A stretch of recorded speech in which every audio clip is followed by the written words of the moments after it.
अरे, आप यहाँ हैं? आज जब हम अपने शिष्यों से वार्ता कर रहे थे तो आपको वहां नहीं पाया। मैं वहां उपस्थित नहीं रहना चाहता था। क्यों?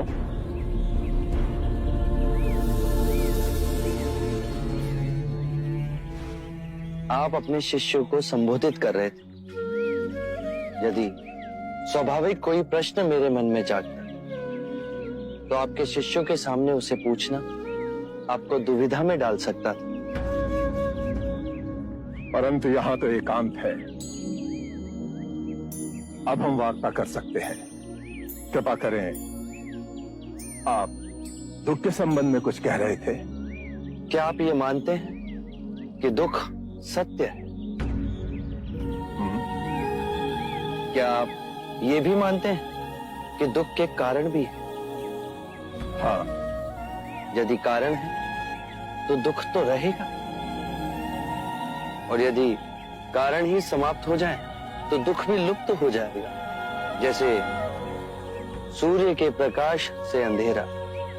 आप सुनी सुनाई बातें नहीं कहते, अपने गहन अनुभव के आधार पर कहते हैं। आप धर्म और सिद्धांत की नहीं, देखी हुई बातें कहते हैं।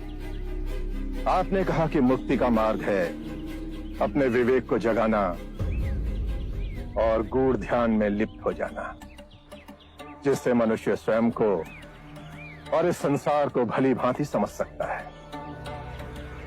परंतु एक प्रश्न है, ये जो सारी विधियां हैं, रीतियां हैं, पूजा पाठ हैं, क्या ये सब व्यर्थ है?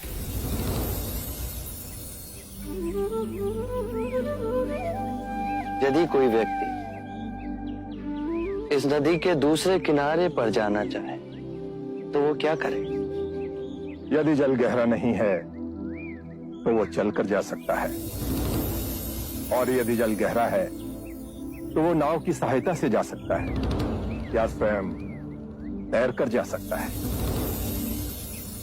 यदि वो चलना ना चाहे और ना ही तैरने को तैयार हो और ना ही नाव ले जाने को तैयार हो, और वो कहे कि मैं प्रार्थना करता हूं इस नदी का दूसरा किनारा स्वयं चलकर मेरे पास आ जाए, तब तो ऐसे व्यक्ति को मूर्ख कहेंगे, महामूर्ख।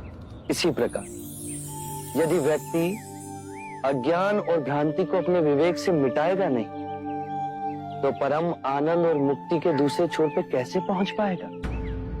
चाहे वो पूजा करे या अनुष्ठान या व्रत करे या किसी नीति पर चले, वो इस किनारे ही रहेगा।